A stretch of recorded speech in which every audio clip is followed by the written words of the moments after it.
I found out the truth on a quiet Sunday morning in Columbus, Ohio, standing outside my mother's home office with a mug of tea that suddenly felt too heavy to hold. She had secretly given my sister, Madeline, $500,000 for her medical school program, an entire future wrapped in a number I couldn't even fathom, and then dismissed mine with 7 cutting words. "You're only good enough for a cashier job." I thought the worst part was hearing it. I was wrong. Because when I confronted them, Madeline smirked. And 5 years later, the people who belittled me were the ones crying. My name is Jenna Porter, and for most of my life, I was the quiet one in a family that praised noise. Madeline's achievements, Madeline's talent, Madeline's future. If you walked into our 2-story brick home on the north side of Columbus, you'd see the story written in every frame lining the hallway. Her science competition trophies, her honor roll certificates, her early acceptance letter pinned behind glass. Mine were there too, technically, just hung lower on the wall, slightly crooked, as if even the nails understood the hierarchy. I wasn't jealous. At least that's what I told myself every morning while tying my apron before a shift at the small grocery store on Arlington Avenue. I liked earning my own way. I liked the independence. But independence feels different when everyone around you treats your life like a consolation prize. Mom talked about Madeline's potential with a pride so bright it cast shadows. Dad followed her lead, softer in tone, but not in action. When Madeline got a B+, she received a motivational speech about greatness. When I earned straight A's while juggling 2 part-time jobs, the response was a lukewarm smile and a reminder to stay realistic. Realistic, like it was a cage I was supposed to decorate and quietly accept. Still, there were rare moments that almost convinced me favoritism wasn't sinking its claws as deeply as it was. Dinners where Mom asked about my day, even if she forgot the details 2 minutes later. Holidays when Dad hugged me a second longer than usual, or times when Madeline attempted to include me in her world of perfect hair and carefully curated social media photos. Those crumbs of affection kept me believing things might shift someday. But the only person who truly saw me was my Aunt Ruth. Her home smelled of vanilla and chamomile, with sunlight that always felt gentler through her windows. She listened instead of comparing, asked instead of assuming. When the weight of being the overlooked daughter made my ribs feel tight, I ended up on her couch with warm cocoa and her gentle reminder, some flowers grow roots deeper than anyone realizes. But even Aunt Ruth didn't know how suffocating the house felt the morning everything changed. Mom had been in her office for hours, the door cracked open just enough for her voice to drift out. Dad stood near her, sorting through envelopes and nodding. I wasn't trying to listen as I walked past. It just happened. A sentence, then another, and suddenly the floor tilted under me. For years, 22 of them, I swallowed doubt like medicine. Bitter, numbing, supposedly necessary. But that morning, hearing those words, the doubt evaporated. The truth stood naked, sharp, undeniable. They didn't believe in me. They never had. I stepped back, breath shallow. The mug in my hand suddenly felt like a stone. I tried to walk away, but something in my mother's tone snagged me mid-step. Certain, clipped. I halted. Dad murmured something I couldn't catch, and then Mom's reply came out clearer. "We can't fund both. Maddie's med school has to take priority." Dad exhaled. "Jenna will be fine at the store. It suits her." The words didn't just land, they rearranged everything I knew. My fingers curled against the wall, nails biting into the paint. $500,000. They said it like it was obvious which daughter deserved that kind of support, as if the thought of investing in me was laughable. My stomach twisted. Mom tried to soften her voice. "But we told both girls we'd help." "We have to be practical," Dad cut in. "Madeline has potential. Jenna just needs to be realistic." Practical, realistic. Those words tasted different now, like rust and old resentment. I stepped back, trying not to crumble. Every memory I'd excused lined up with brutal clarity. The missed orchestra recital, my forgotten birthdays, the way they introduced me to friends with a patronizing laugh. She is our hardworking one, like effort was the only thing I could offer. Never talent, never ambition, never potential worth investing in. I couldn't stay a second longer. I grabbed my keys and jacket and headed for the front door. But halfway down the stairs, Madeline appeared. Hair curled, makeup flawless, sweater cream-colored and pristine. "Hey," she said. "Mom's making dinner, family night. Remember family night?" The joke almost told itself. "Not feeling well," I muttered, brushing past her. "Wait," she stepped forward, eyes narrowing. "Are you okay? You look upset." "I'm great, actually. Perfect. Just like you." She flinched, confusion clouding her face. "What's that supposed to—" I didn't answer. I pushed through the front door into crisp autumn air, chest tight enough to splinter. Behind me, Dad's voice boomed. "Jenna Porter, get back here right now." I turned, seeing all three of them framed in the doorway, like a portrait I no longer belonged in. Something inside me snapped. "Why?" My voice trembled but didn't break. "So you can tell me again I'm not worth investing in? That Madeline deserves everything, while I deserve nothing?" Mom's eyes filled with tears. "Sweetheart, you misunderstood." "No," I said.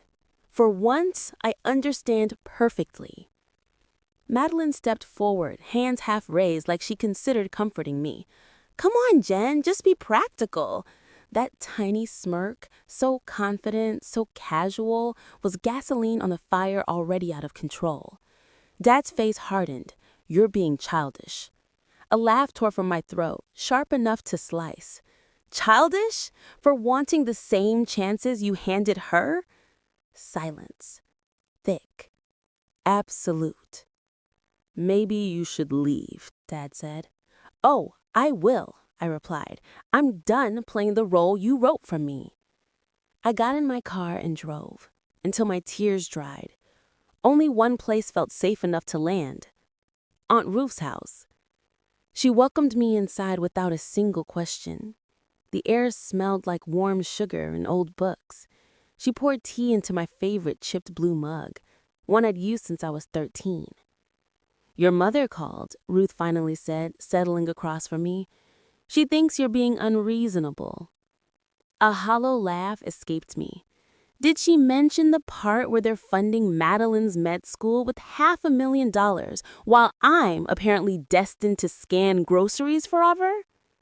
Ruth's jaw tightened. No, she left that out.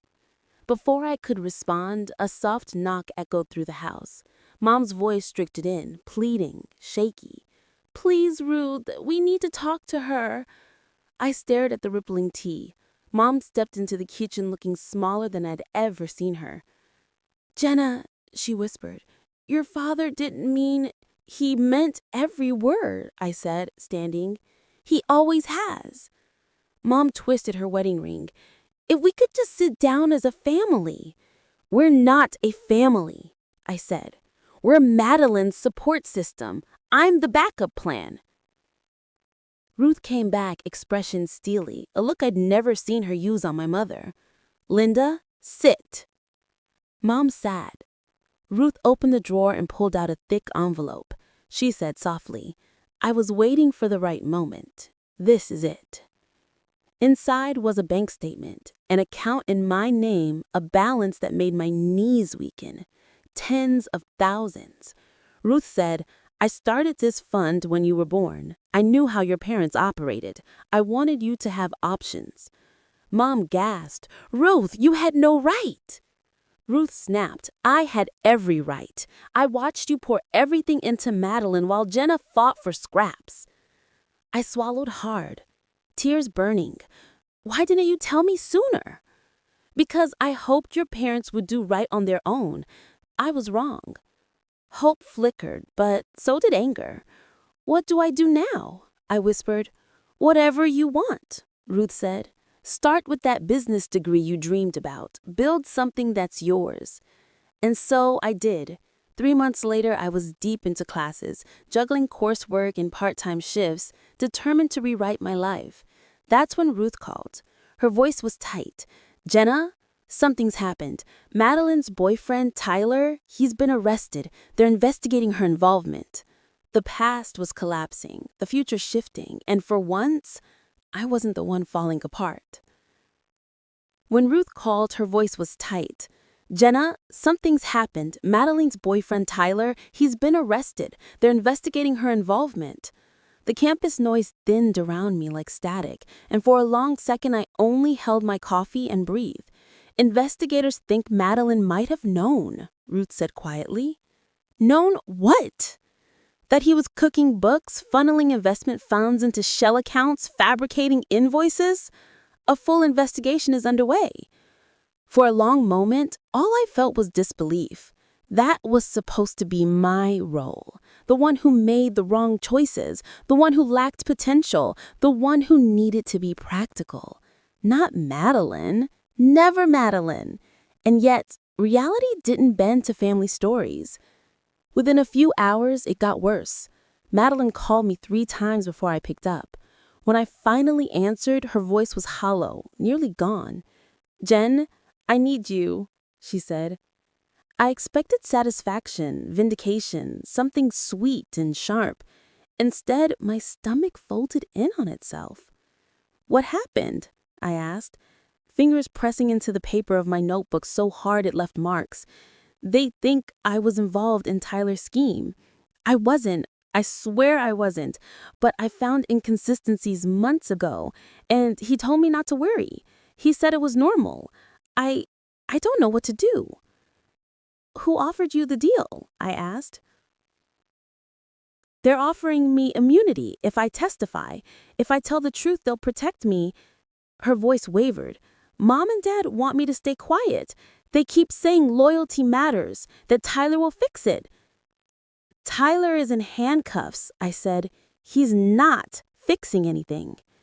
She sobbed softly. "Please, I don't know what to do. I need you." I pressed my fingers to my forehead and felt the old ache pulse. 5 years earlier, she'd smirked at me and told me to be practical. Now she sounded like someone whose world had splintered. "When do you meet with the prosecutor?" "Tomorrow morning. Will you come?" she whispered. I hesitated, not because I didn't know my answer, but because I understood the weight of it. "Yes," I told her. "I'll be there." The next morning, I watched Madeline walk into the prosecutor's office with shaking hands.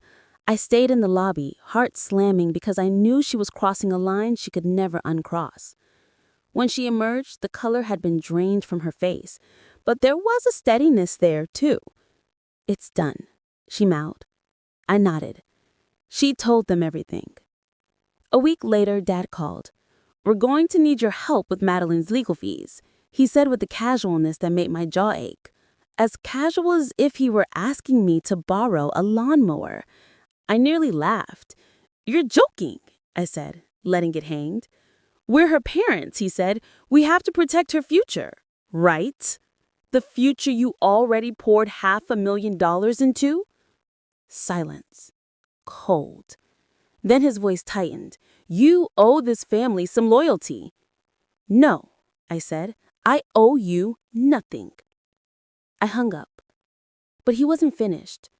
2 days later, he stood on the campus walk where the maple trees had started to turn, Mom trailing like a fading shadow. Madeline was nowhere with them. "We need to talk," Dad said. "I don't have time," I replied. "Make time," he insisted. I folded my arms. "What do you want?" He straightened his jacket. "Your inheritance. We need your portion of the family trust transferred to help Madeline stabilize her situation." My stomach dropped like I'd been pushed down a flight of stairs. "My portion?" I repeated. "The portion you made sure I'd never benefit from? The portion that was never meant for me?" Mom stepped forward, voice small. "Jenna, sweetheart, please, she's your sister." "So am I. Except when it mattered." Dad's jaw clenched. "You're being emotional. You don't understand how serious this is." "No," I said. "You don't understand how serious I am." I turned to walk away, but a familiar voice called out. "Jen, wait." Madeline approached slowly, eyes rimmed in exhaustion. "I didn't ask them to do this," she said. "I told them not to. They won't listen." I shook my head. It's not your job to stop them. I know I don't deserve your help, she said, voice breaking. I know what I said that night, but you were right about everything. Dad bristled, a reflexive jump at the word betray. Madeline, he began. No, she said sharply. Stop. Stop pretending this is about my future. This is about your reputation. This is about you being afraid. I looked at her then, really looked, and for the first time in years I saw a crack in her golden shell, vulnerability, regret. She met my eyes. If you're going to help me, let it be because you want to, not because they demand it. I didn't answer then, but I did decide. A call to Ruth, a few quiet meetings, and then one neutral conference room downtown with our lawyer friend Grant, a woman who'd done pro bono work for Ruth years ago and owed her a favor. There was no drama in the choice to sit across from our parents. The drama was in the quiet inevitability of what needed to be done. We arranged the room like a small tribunal. No cameras, no public exposure, just a table and 3 chairs and the tools needed to show truth.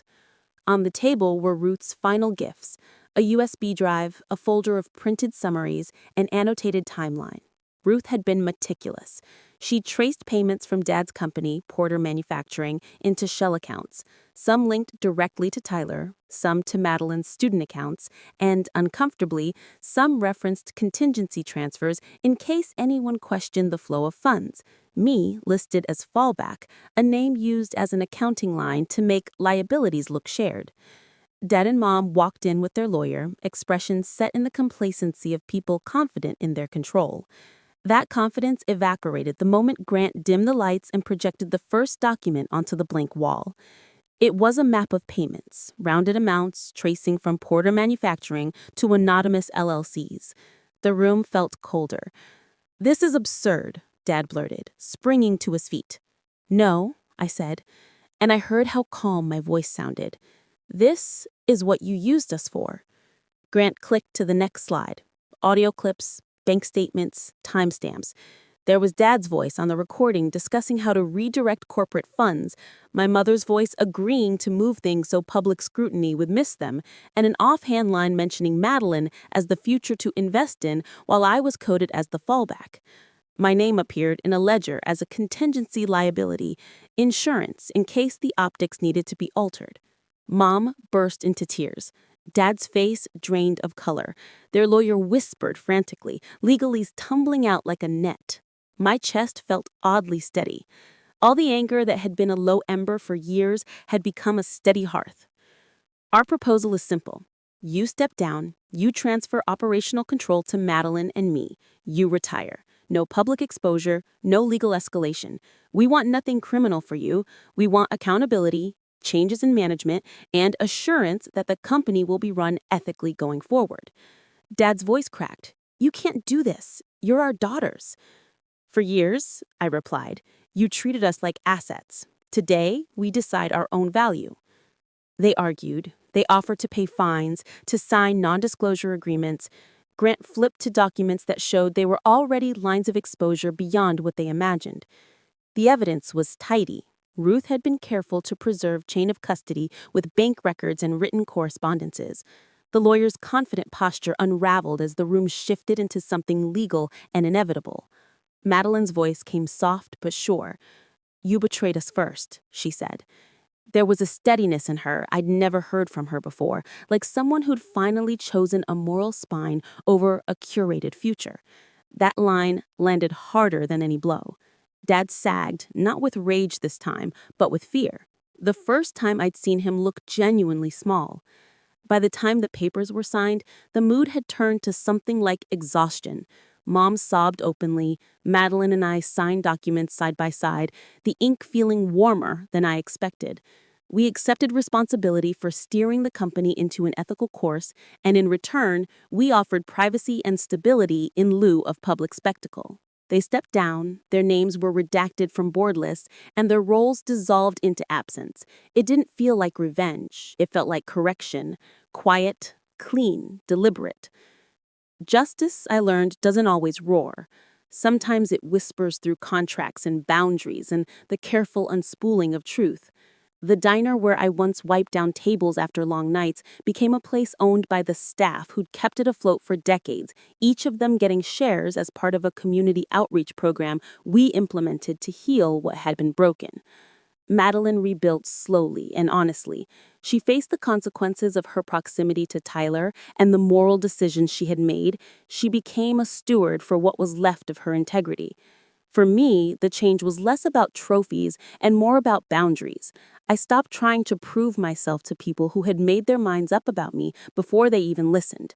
I built systems, a scholarship fund for first-generation college students, educational programs through Porter Manufacturing aimed at ethical business practices, and mentorship hours open to anyone who needed guidance. I went back to class, finished my business degree, and found that the quiet life I'd always been told to accept could be an intentional, chosen life, not something handed to me begrudgingly. In the months after the conference room, our family's dynamic shifted into a new geography. Dad and Mom moved away, their presence fading like a photograph left in sun. They were gone from meetings, gone from the morning rituals of the plant. Their absence was not a celebration. It was an exact mercy they had never been capable of giving me. Madeline and I learned to be sisters without the old language of comparison.